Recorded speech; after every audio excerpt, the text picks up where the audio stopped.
Good evening, everyone.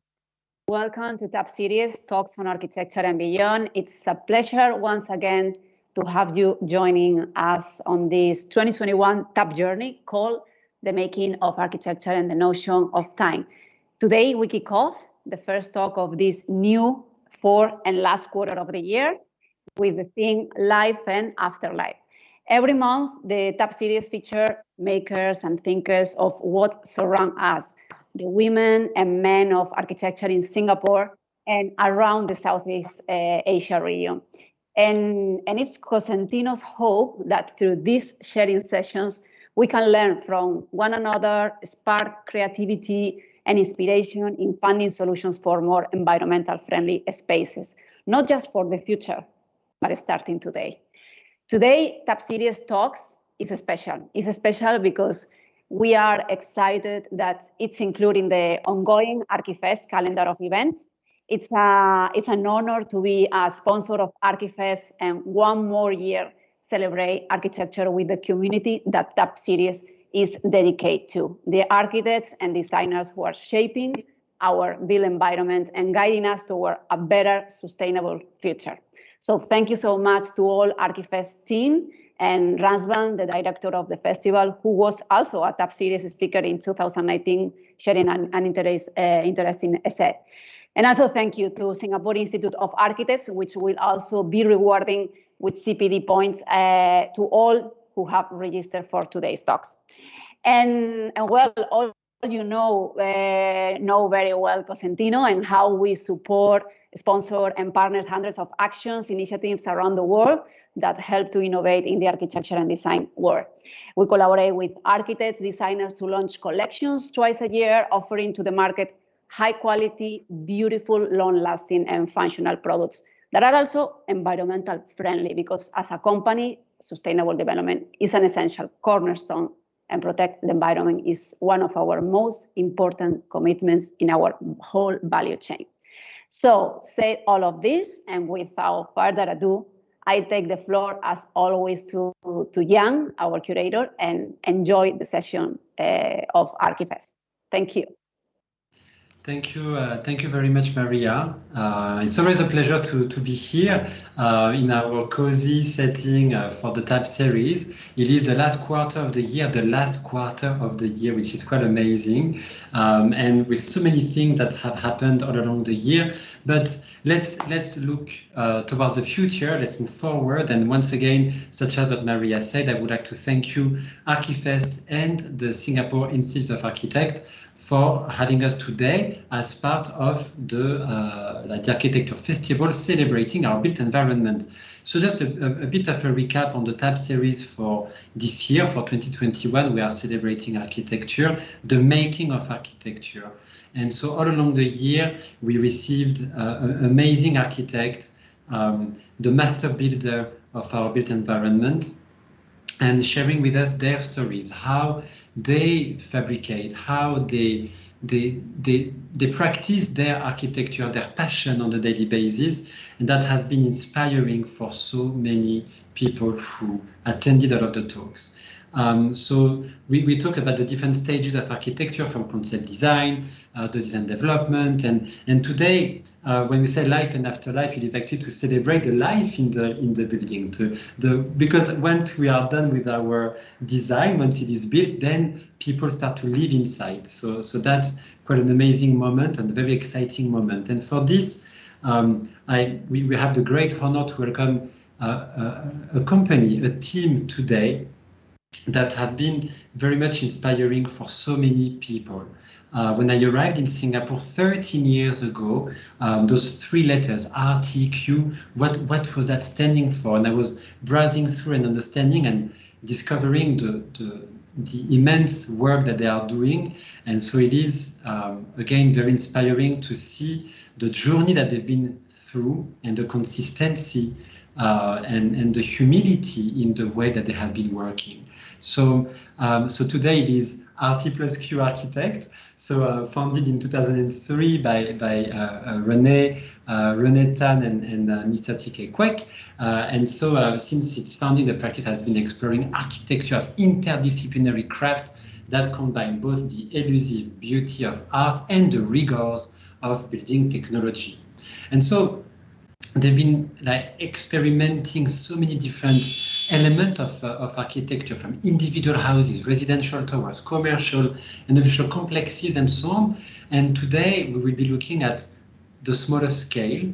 And so today, like the story that will be shared by two members of RT+Q, it is looking back at this like almost 150 houses that has been done. We will not be looking at all of these, but to look at this repertoire and to understand how they are manipulating the scales and the permanence in all of their practice, and from tangible to intangible, from material to immaterial, and through three different approaches: architectural makeover, liberated plan and section, variation on a theme, to create lasting spaces and memories. So today we have one of the director, Jonathan Quake, and so I don't know if now you can see them on screen. So Jonathan from one of the directors from RT+Q, together with Kylie, one of the senior architects.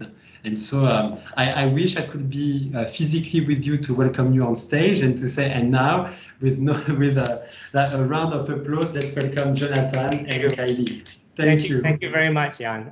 Thank you very much. It's very nice to actually finally see you on the screen. I think we've spoken a few times this past week, and finally seeing on the screen. And thank you for the wonderful words to kind of describe our approach to architecture. I'm very glad to be part of this talk organized by Cosentino in conjunction also with ArchiFest and everything. So it's been a very nice platform to actually show a bit of our work, especially in this current times that we're in right now. So without maybe further ado, I will just kind of share my screen right now to kind of show you some work that has been driving the firm and the way that we design.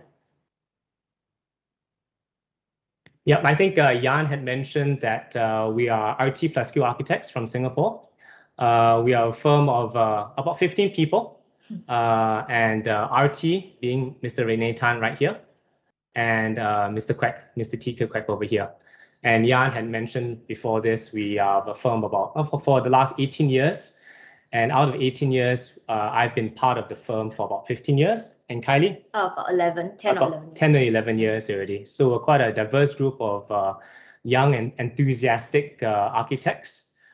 This was just a picture of us taken maybe about 2 years ago, just showing you smiley faces, and still smiley faces right now. Unfortunately, all of us have been relegated to our homes. It's been a difficult and challenging time, but I think all of us work through these difficulties with enthusiasm and positiveness. Despite this fact of being this COVID period that we're all in, and we're having difficulties with, we still try our very best to visit sites. So these are just some two pictures of our enthusiastic colleagues who are still visiting sites with the necessary safety measures that needs to be done. Despite this, we're also very involved, especially in conjunction with this month's ArchiFest, to show a little bit of our things that we do in our office. So this is just a very shameful plug-in, a very shameful plug of exhibition that we're doing in the Alliance Française in Singapore. It's actually about 50 buildings by Le Corbusier, which all of us regard as our hero. 50 out of the 57 buildings he's built in his lifetime. All these models were actually built by our interns over the last 15 years. And so it's a bit of I guess a private collection that we were hoping to actually show to the rest of Singapore. So it's not too late. We still have about 3 or 4 more days to actually go see it. So we're very proud to actually display this work for everybody's viewing. So we're involved in this. We're also involved in teaching. SUTD stands for the Singapore University Technology and Design. I think the last studio was in 2020. And in 2019, we did travel with the studio to kind of show them a bit more about Brunelleschi. So we went to Venice and Rome. So besides being involved in ArchiFest, we're also involved in teaching to kind of, I think that's where design awareness comes into play to see beautiful work. And we are, I think we're like a small little family in this office right here. We travel quite a bit together to go see architectural pilgrimages, to see the great works of yesteryear and how it influences us, inspires us to design for the future. Of course, in Barcelona, the Barcelona Pavilion, and then we went to France and to see and then also we went to see the Parthenon and the Pantheon, and of course the Bauhaus in Germany. So before we started, this is kind of like the title, which I had to kind of name this little talk about. I think the first thing that came to mind was sculpting spaces. The reason why we kind of named this lecture this is that we're all in the profession of designing beautiful spaces, how to sculpt almost like Michelangelo with David, how to create beautiful spaces for our clients. So as what Jan had mentioned, we've done about 130 houses, mostly residential work. I think Jan did mention we do other scales. We do a few tall high rises, as down to even micro things, like we've recently done a stage set for Opera House in Singapore, as well as even an unfortunate event where we actually designed a tombstone for a client. So anything, we will design anything, but I think the base of our work is mainly homes and residential homes for that matter. So this is just a chronological photographs of all the works that we've done up to 116. But I think if by the end of this year, I think we will finish about 145 houses. And I think the challenge is always how to keep our work consistent and strong in terms of the architectural form as well as the ideas that surround it. So what Jan had mentioned before, we looked at 3, I guess, design approaches. Maybe, I guess, impetus to kind of remind us, and maybe a bit of a post-rationalization of the work that we've done, and kind of categorize it into themes or ideas, and to see how this has been improved, that has kind of developed over the years, at least for me, for the last 15 years. So the first one, actually, we're quite proud to show is what is called architectural makeover. And what I mean by that is just revitalization of the old and infusing the new. It's, I guess, a chance to preserve the heritage and a piece of urban fabric. These are some projects that we have completed, which has a bit of a conservation idea behind them. Conservation in the sense that it has been gazetted by the Singapore government to be retained to ensure that the urban fabric in Singapore is kept and the legacy is kept and preserved. This is just some of the projects we've done. On the left-hand side on the top, a conservation home that we added 2 extensions. In the center, a house, an office in Penang, below a house in Cane Hill. And then recently we've done a few houses where I think there is a legacy and heritage that the client wanted to keep. So the architecture resembles a lot of the house prior to that. So we actually tried to modernize the dormer window. And I think all this came into the idea of how to actually capture the genius loci of space, the spirit of the space, in almost a zeitgeist sort of way. So you actually capture what was initially there to hope to bring memories from the past to the future, So the first project that we like to show is called the House of Two Faces. We're very proud to actually say that this house was shortlisted for this year's World Architecture Festival that's held in Lisbon in Portugal. Unfortunately, with the current ban, we can't go to the actual event, but we're proud to actually show this to you today. So this house is actually for a young couple. It's a residential home. We call it the House of Two Faces. There's a duality to it. The front of the house is a heritage home, what we call a shop house in Singapore. So that's interlinked by a shared party wall with a nice front portico in the front of the house. And what we did was actually to retain the front of the house, revitalize it, give it a lease of life, preserve a lot of artifacts. And then at the rear, we actually retained the back. Oh, no, sorry. So we actually created a new sort of architecture at the rear to kind of show the times that we're in right now in terms of technology and construction methodology. So we did this glassy rear. So let me get into it. Just a little bit of the conservation. Conservation in Singapore is important. I think it's to preserve a lot of work that occurred in the 1950s. For instance, the top right-hand corner, Bidwell, this particular building close to the Botanic Gardens had been recently retained and conserved. And then the shop houses, which I talked about before, where we have a 5-foot lane and a long corridor or arcades where people can walk under, where people usually would take, business as economics below, and then people live upstairs. What we would try to do in this particular house is to not, strip away all the embellishments, something like this Art Deco building on the right-hand side, which kind of loses the soul of the building. So we tried to retain most of it. There were 3 challenges for this house. Was to actually voluntarily, conserve this building. What I mean by voluntary, it was not gazetted to be actually conserved by the government. But I think we took it upon ourselves to actually try to see the past and try to make sure that it was preserved. These are just some images of the artifacts as well as the details that were actually retained, the floral patterns, the pediments, the corbels, and then introduce it with, a nice contrast with the modern sort of materials on the right-hand side. As I mentioned before, the client was actually this young couple that's obviously accumulated rather nice things in their lifetime. So a lot of art pieces. So the third challenge was actually to create a good storage spaces for some bespoke designs that will give a bit of a architectural verve to their staircase, for instance. Just a little bit of site analysis of the building. The front of the building we have preserved, and we stripped away the back, and then turning it around. This is actually the extension to the rear, which was done in that glassy terraced form. And in the middle, what we did was actually to have a light court that kind of brought the two of these very juxtaposed forms together, and the water court was actually the main thing that actually tied it together. This is just a site plan showing the red being the new extension and the white in front being that voluntary conserved block.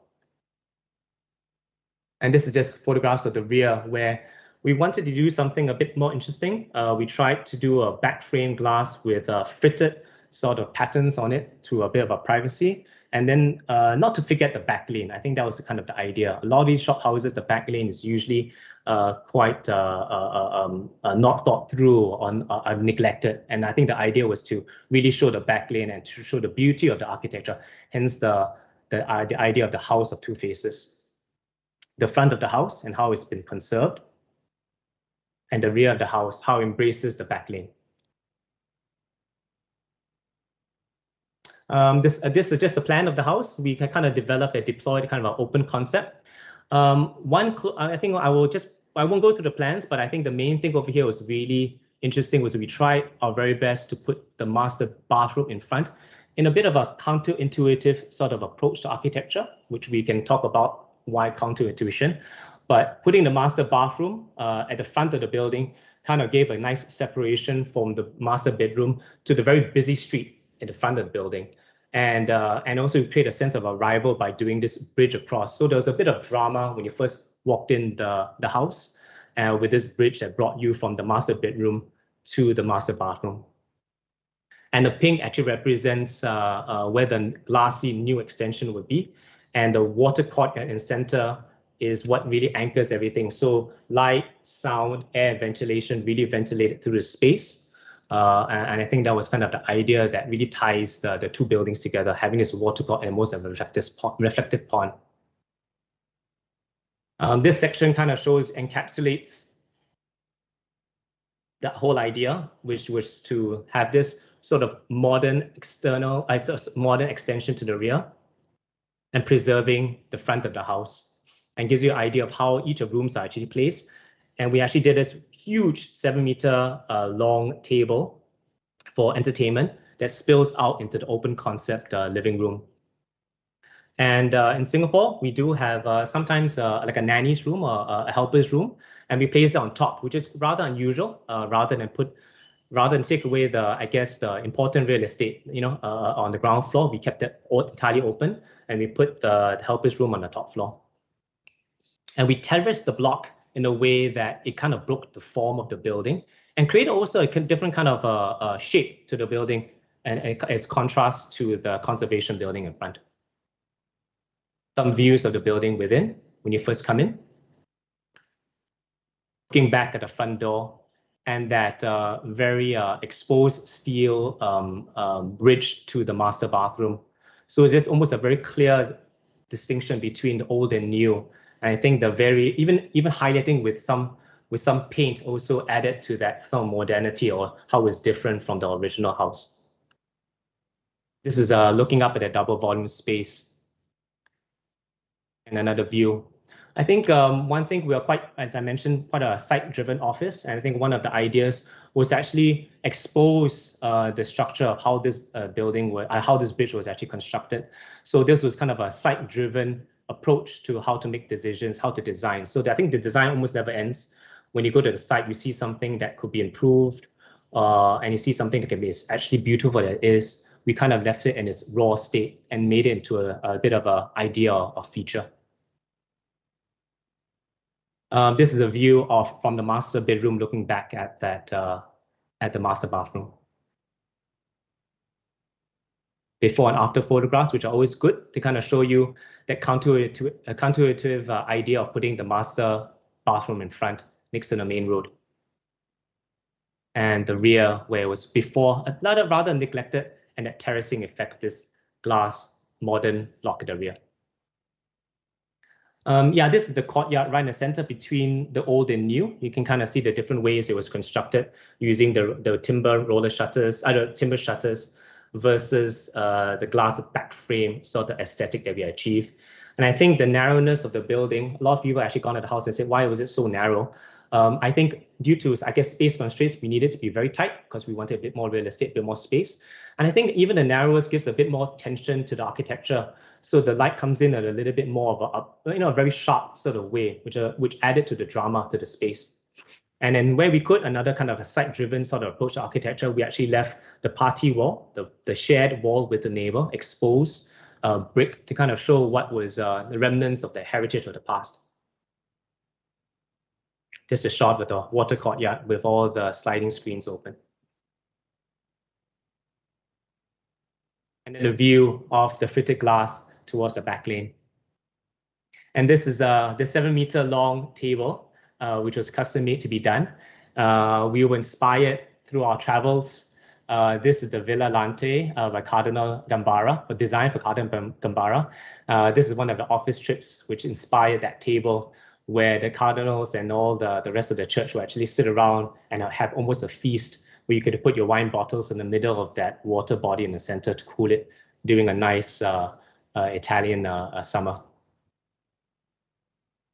Okay, so that's architectural makeover. The second kind of approach or impetus to our designs recently has been this idea about freeing the section and the plan. And what the free section has allowed us to do is really to bring light, air, and a conversation through the space. I think we have 2 houses to show you here that kind of hopefully encapsulates this idea. Again, always looking at the past to kind of inform us for the future. The Villa La Roche by Corbusier kind of shows you a great example, exemplary idea about how the freeing the section could be done, where this is just a photograph of our office in there, where you have this vertical communication with the people below, and you walk through the space and you can see this double volume spaces. So it's just some of our work that we've done recently, a double volume space with a courtyard below. We did another house where we actually suspended 2 bridges across from each other to create this almost solemn, almost religious space in the center. And courtyards are still courtyards, but I think we made it a bit different by having glass bridges, so you almost walk across the greenery. This is one example where I think with the double volume space, you almost create a nice a sense of arrival for the front door. And this is just one of the new works that we're doing, where we created almost a library in the center of the living room through a perforated metal spiral staircase that kind of swivels up and a glass bridge across.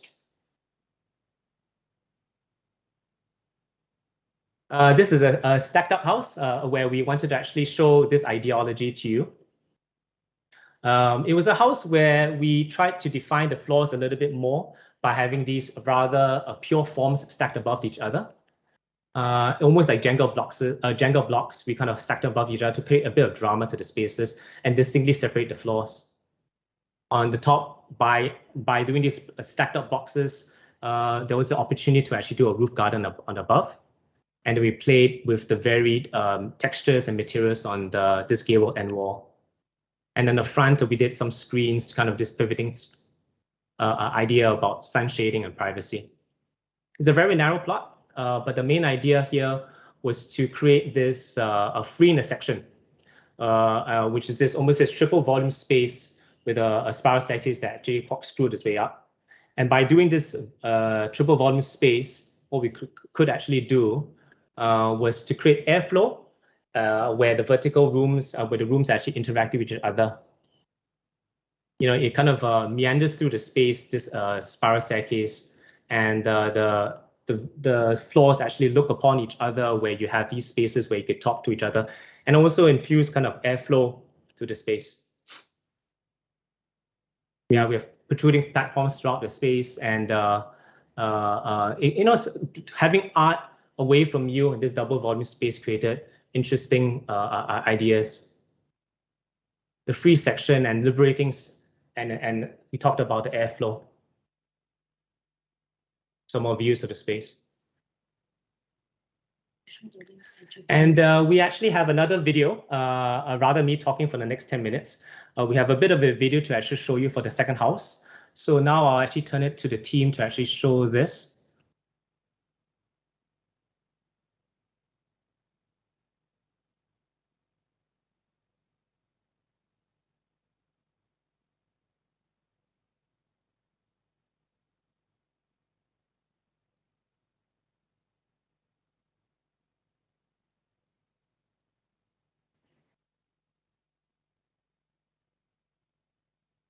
Yeah, so this is the second house they were showing. That kind of shows that idea and the design approach about freeing the section.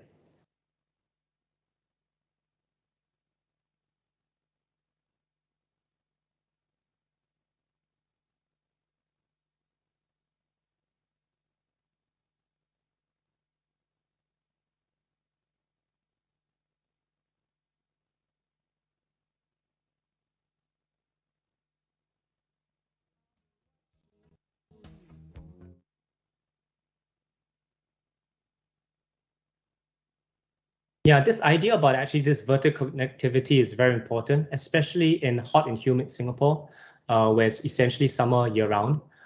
So I guess by creating these almost like a traveling courtyard through the space, you know, it infuses kind of a cooling effect, which helps in terms of vertical. We actually looked at the wind catchers of Iran, how they actually could cool the space by allowing the hot air to actually rise through a stack effect. So we did a small little animation over here to kind of show you how this you can actually view the yeah.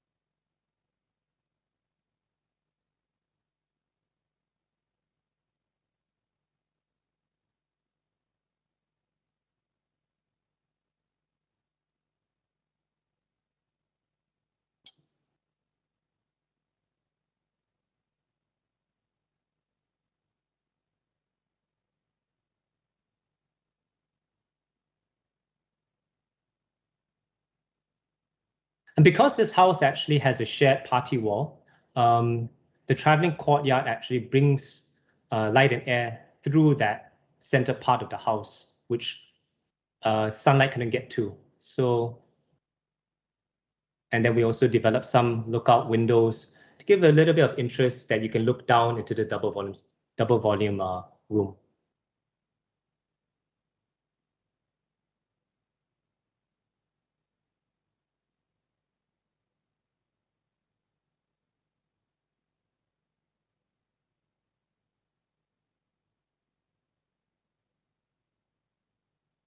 We also use materials where I think porosity was important to us. And then also just show the beauty of actually how steel could be manipulated to create different sort of textures, and also induce the airflow through the space. And not just using plants in a sustainable sense. I think ventilation and airflow is important.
Yeah, I think these were kind of bespoke door locks.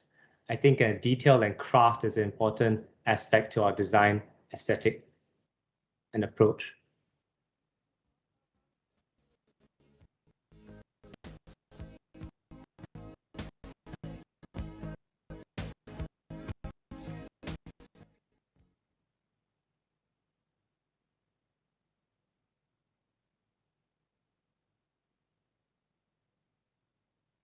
This is a double volume dining room. Okay, and that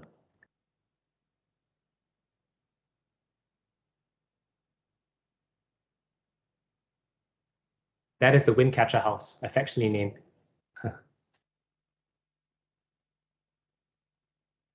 And finally, the third theme, which Kylie my colleague, will be talking about, is called the primitive hut. So I'll pass it over to Kylie to take over from here. Yeah. Okay. Hi, everyone. As John has mentioned, at RT&Q, our projects can be categorized into a few broad themes.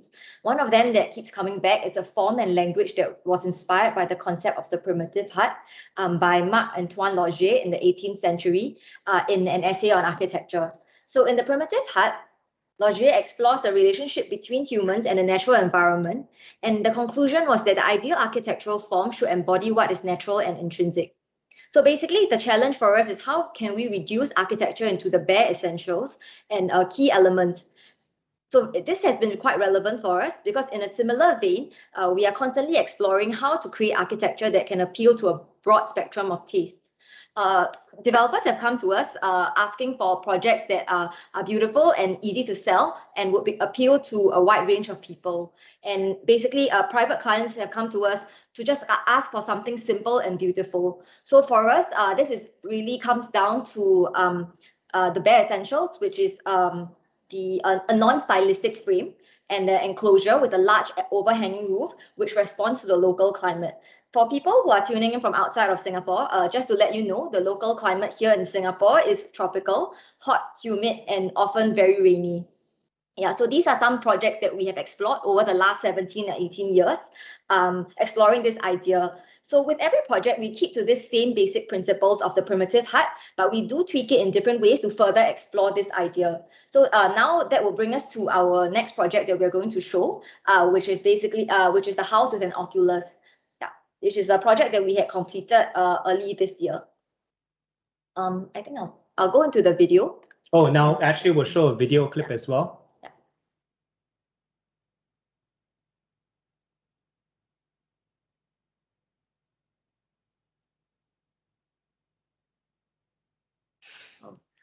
This was supposed to have some James Bond music, but the music has been cut out. Yeah, both, we apologize. We weren't allowed to actually have any music to go with these videos. But I guess the main theme of here was that in conjunction with the James Bond movie out there, architects have no time to die. So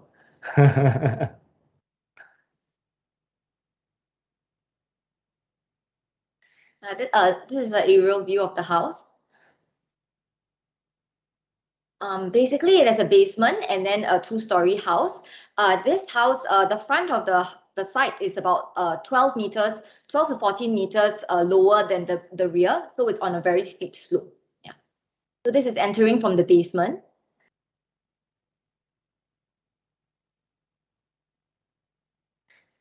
The basement is actually floor to floor about 5 meters. So it has quite high ceilings. And we tried our best to bring in natural light, so to make the space more airy and bright. Yeah.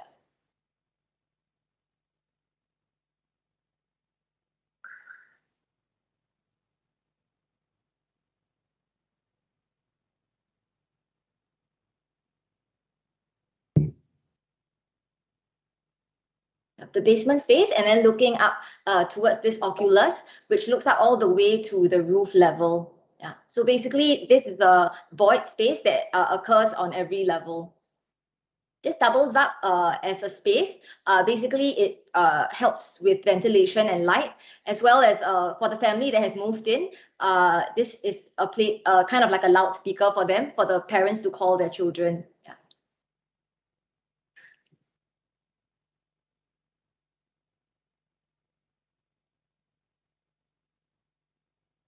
Looking down the void space.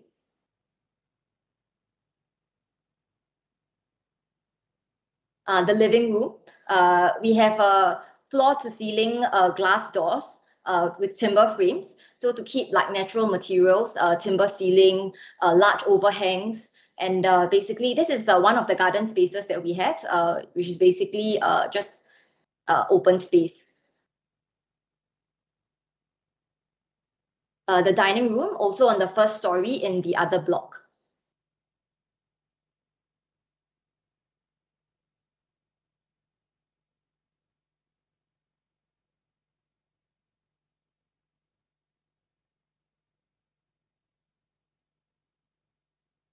This is a circular powder room on the first story. That's also something we've been exploring throughout our projects. Yeah.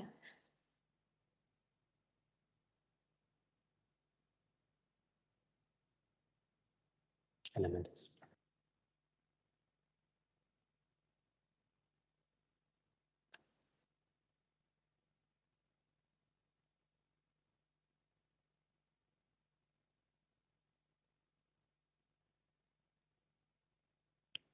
And that is the house with the oculus. Okay, and then we'll go back to the slides.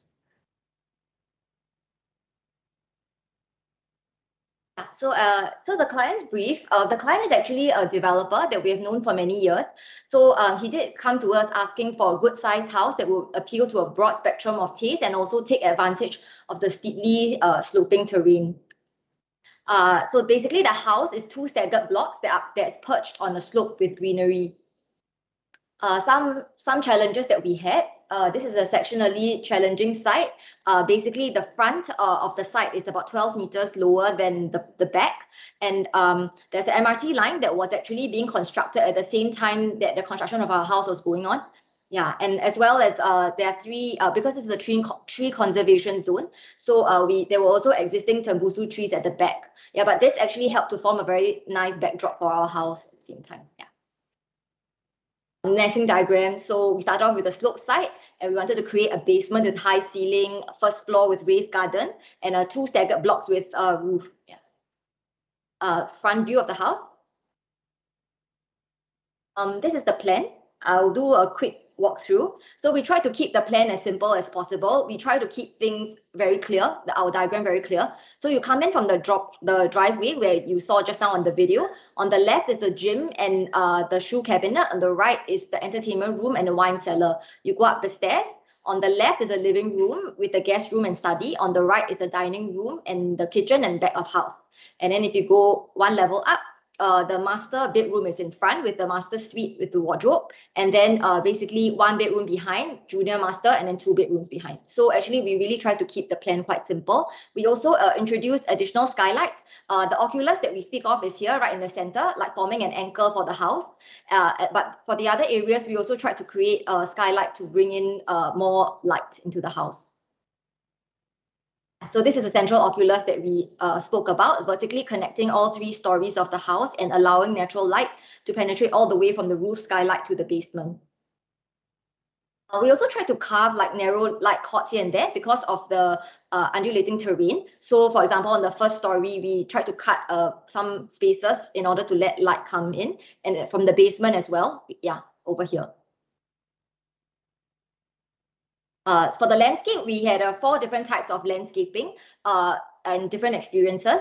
On the right is actually the pedestrian entrance. So we have an external staircase with planter boxes. We have the elevated garden, the rear garden, and the side garden. So for the first landscaping, which is the external staircase with the planter box, yeah, this is the idea that we had. Basically, we had a surface drain on the staircase, which works like a cascading waterfall in the event that there's rain. So we took a video to test it after it was.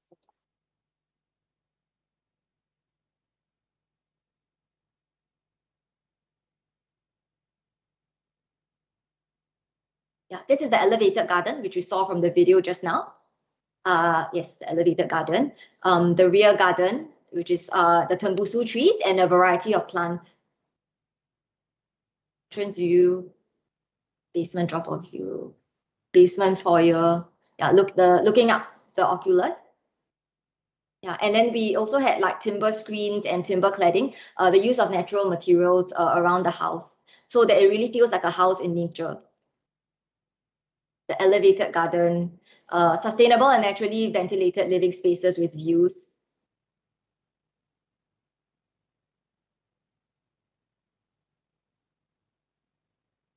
Swimming pool, and then the pool deck with a city view. A view looking down the oculus, the master bedroom suite, and the walk-in wardrobe with a circular skylight that we mentioned. And yeah, there's another skylight at the shower area. The circular powder room. Also, there's timber screens, which help to filter in sunlight and provide privacy. Some customized details that we did at the planter box at the entrance of the house. Some other customized details that we had here and there, yeah, to add interest to the house.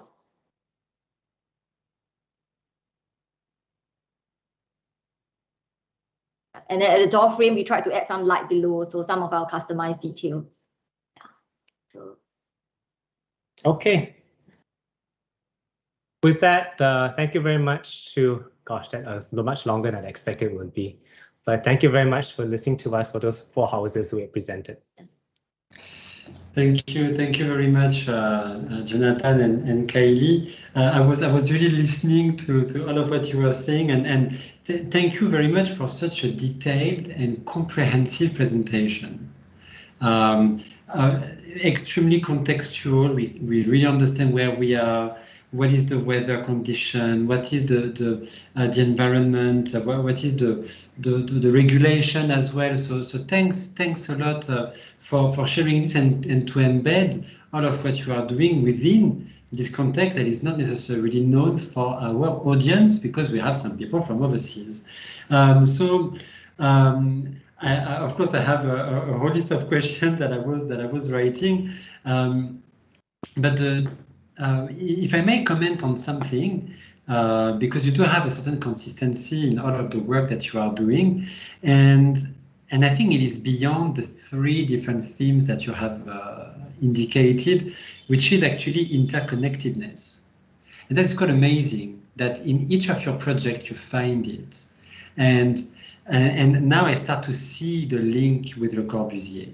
My architecture school, I've been trained in the dogma of Le Corbusier, so it is something that is very dear to me. And so at first I was at RT plus Q, Le Corbusier, but now I can see it. And it is definitely this interconnectedness, and especially when you work on the composition between the vertical element and the horizontal element. And that is quite strong in what you are doing.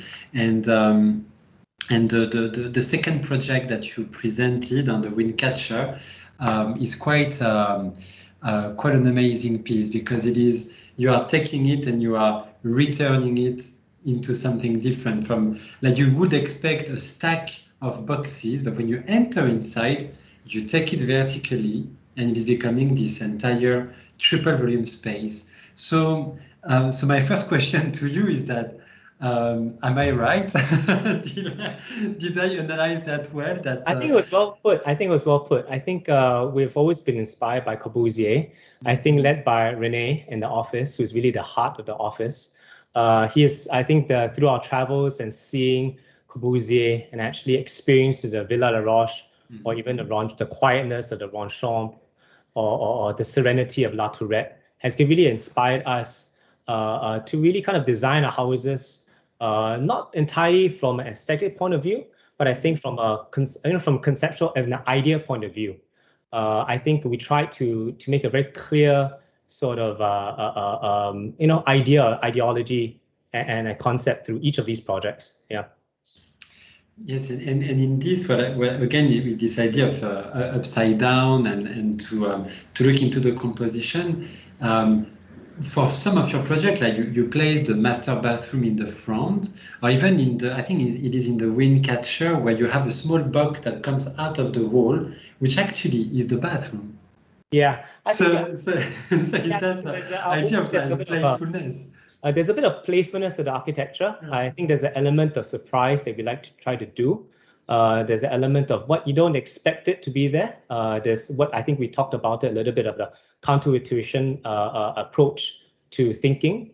I think when you think out of the box and have a counterintuitive idea, things get a little bit more fresh. You don't think like an architect necessarily. You think maybe like a sculptor, or as what Kali said, like a loudspeaker for the house of the Oculus, so how you actually can amplify sound through the space so everybody's interconnected rather than running back in their rooms and playing with their iPad, Yeah, and even in this idea of sculpting, because when we look at the last house that you shared, it's as if the house is emerging from the side.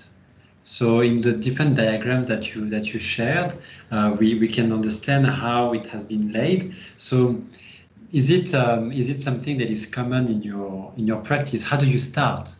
Because it looks so, and Razvan from Archifest would say, oh yes, design evidence. So yes, it sounds like an evidence. How did you start? What was the genesis, the inception, and then sculpting, and then you have this house that is sitting well into its context? I think in all our projects, we're definitely responding to the site, responding also to being sensitive to the client's needs and wants, but I think still being rooted to the ideas that really drive our office in terms of good proportion, clarity of form, composition, and even order. I think, which is a lot of things and terminologies I know that Corbusier had, and then we were schooled in. So that has been kind of been the root for a lot of our projects, even if we're doing something like conservation or even a modern tropical home in Singapore.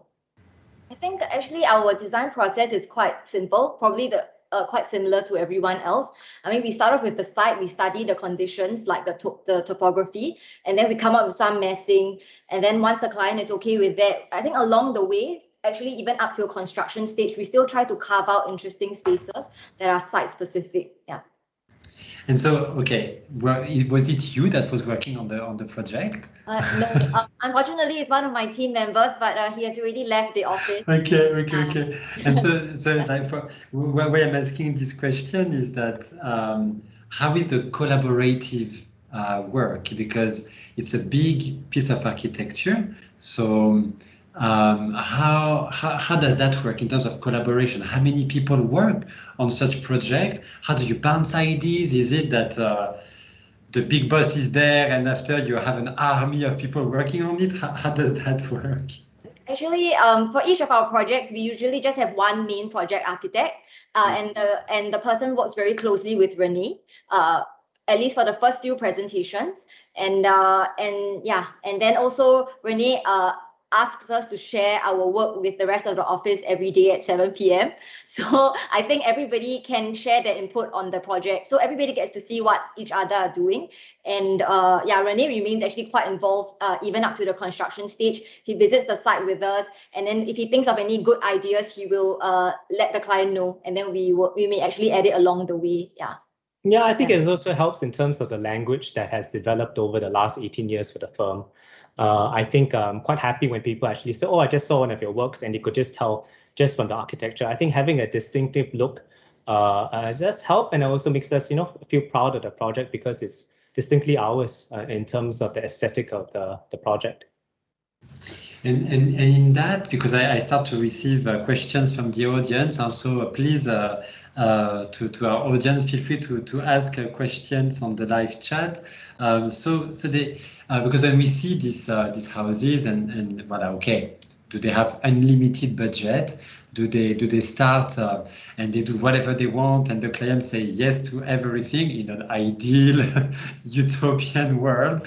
But do you have any limitation that could be not only in terms of budget, but other form of limitation in that very house within the team, from Renee, from you? How do you deal with this? Yeah, I think that's one of the biggest challenges now. I think having clients who are well-traveled, probably even more well-traveled than us, and the internet with the various websites you can get where you just can type in the name and you actually can see the architecture.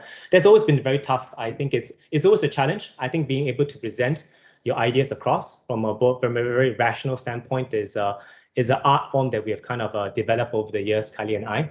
But it's a constant challenge, a constant battle. And budget has been, we've been very lucky and fortunate to actually do houses where I think we have given a pretty good budget.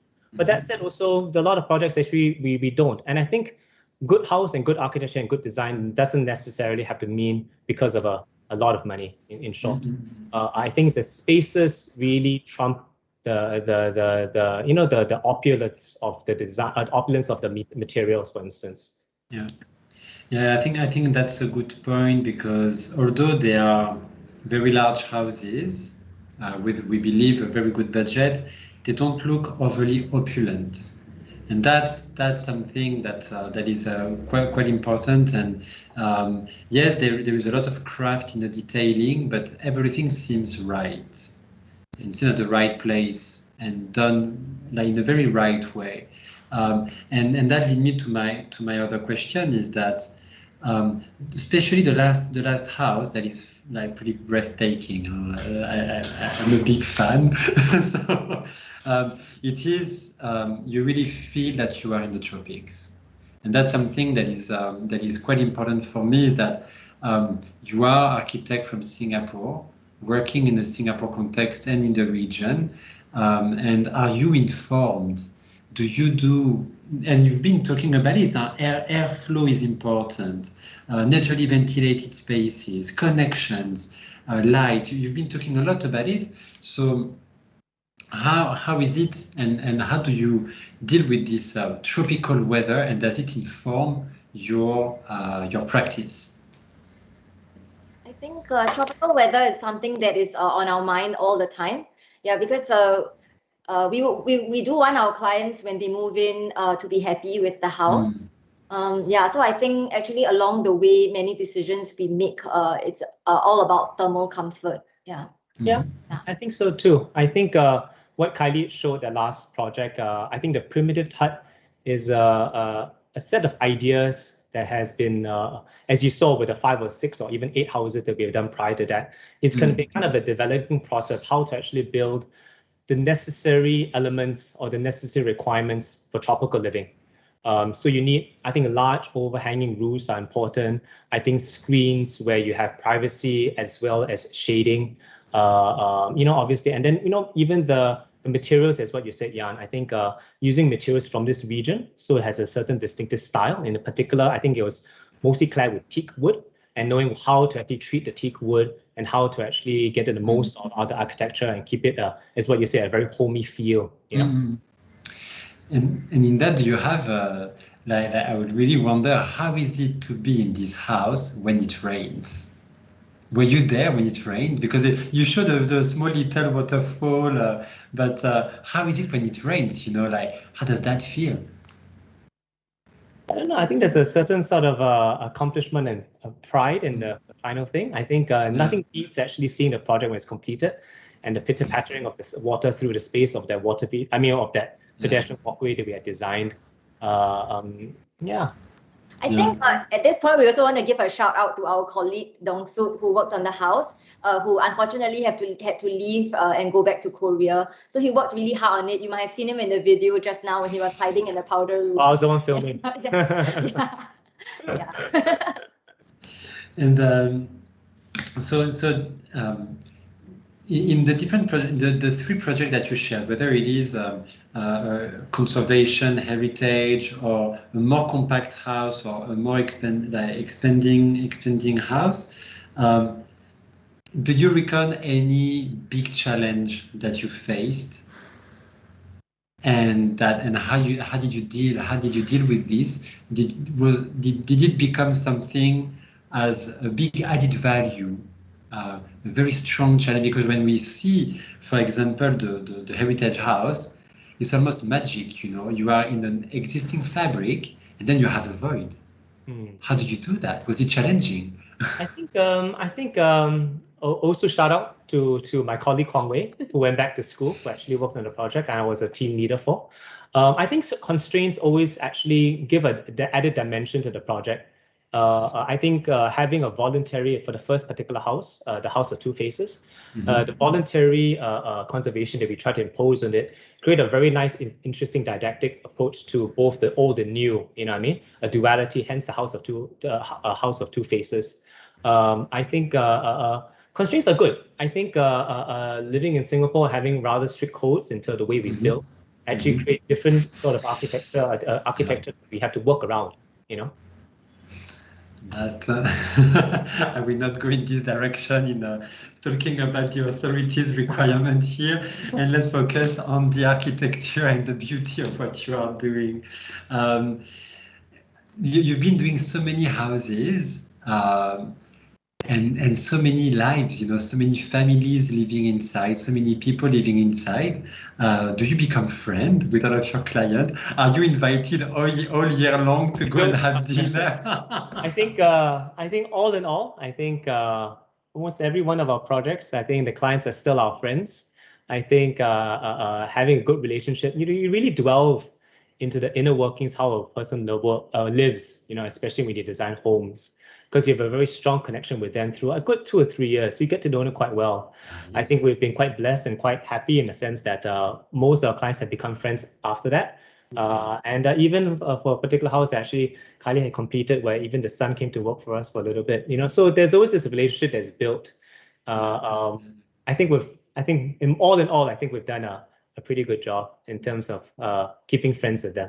Okay, cool. So, for example, since they are a bit more friends, do you have some moment where a client imposes on you an idea that you're like, that's what I want, and you're like, well, doesn't really work. Always. I think clients will definitely have strong ideas of what the house would be like.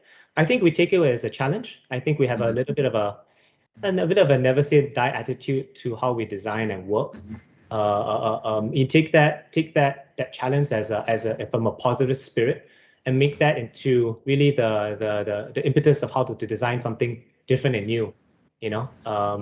I think that has been kind of the way we've worked and how we've survived for all these years. Yeah. Good. I will have last few questions, and after I will leave you because it's already quite late. But for the one, because I keep receiving questions from the audience, which is great. So I will come to that. I have a question for you, Jonathan, because you are one of the recipients of the 20 under 45. So for the ones who don't know from overseas, on 20 under 45, it's an award for the most promising architect in Singapore. So 20 of them under 45 years old, so which means that you are very young. so how was it for you? Did it change your career? Did it modify, or maybe nothing? How was it? Or was it a surprise? How did you? How was it? Well, I think I was very proud. I think it would be insincere to say that I was not proud of it. I think I come from a family of architects, so I think continuing the legacy of what they have laid forth for me, and that award was basically to push me in that direction to work harder, to always have I think we have two directors in the company, Renee Tan as well as Mr. Kwek. I think having both of them as mentors to me growing up really pushed me and propelled me to be able to even receive that award. I think it was really a stepping stone, a platform for me to actually express myself in my and the work, So definitely very proud and also humbled by it, honestly. Great. So we can hope that Kylie will be the next 20 under 45. Definitely. Would be great. Okay, one very last question from the audience. So it's again about your inspiration and the way that you work. I think you discussed that you shared extensively the different trips that you did with the team and so on. So beside the client brief or the site condition, what are the driving factors when you start a project, when you start formulating the massing, for example? Do you have something? Is it a philosophy? Is it an analysis of the climate? Something that you have? I think there's, go ahead. I think it's mainly intuition. Usually, actually, when we start off on a project, we will have Renee will do a lot of schemes. We have done up to 10 schemes for the first presentation because there's a lot of ideas. Yeah. But we always have a scheme whereby we know that that's our intuition. Actually, when it comes down to, usually the client would also choose that one in the end. I think we do try our very best to exhaust all sort of design approaches to any sort of scheme, maybe a house, maybe a condominium, apartment, or whatever. I think really work at the scheme to see what is the best possible sort of solution to and a response to an issue or problem. I think it's hard to say. I think inspiration can really come from anywhere, any sort of form. I think we kind of played up the idea about traveling being a strong sort of inspiration for all of us. I think when you look to the past and the great masters, even classical architecture, you see a lot of beauty in the details of how they actually sculpt the spaces. Maybe the churches and how they actually dealt with the porches, or the ideas of how interconnectivity of the vertical space, the La Roche, as I showed to you, at Musée. I think informing us and inspiring us and how to actually respond to any sort of any sort of a brief from clients. Okay. That sounds like, once again, it's really inspiring to hear all of that. I had the opportunity to come and visit the exhibition today because I really wanted to see your exhibition at the Alliance Française of Le Corbusier, and it's quite amazing to see all of the projects lining up together where you can fully comprehend the whole body of work. And I hope that we can have a similar exhibition about RT+Q where we can see the whole series of projects. I think the next step would be to ask all of the interns to do the model of the houses of RT+Q. Thanks again for sharing all of that with us today. And I can really see the comprehensive way of the practice of RT+Q that also goes to exhibition, teaching, outreach, education, and continuing learning. And that's what I can see in your project, is never stop learning, never stop experimenting. And that can bring us like this amazing contribution to the built environment of Singapore. So once again, Jonathan and Kylie, thank you so much for being with us today. Thank you for sharing the philosophy of RT plus Q. I will like now I think I will just close the session of today. So thanks again for everyone for being here today. And so next month we are having a special guest as well, because we will be going to Indonesia with an architect from there. You will have more information on the social media. So thanks again for being here today. And Jonathan and Kelly, stay with me, because I will have a few words with you after the talk. So thanks everyone. Thanks Jonathan. Thanks Kelly. And thanks Cosentino for having us today. See you next month, everyone. Thanks a lot. Thank you very much, everyone. Thank you. Take care. Bye-bye.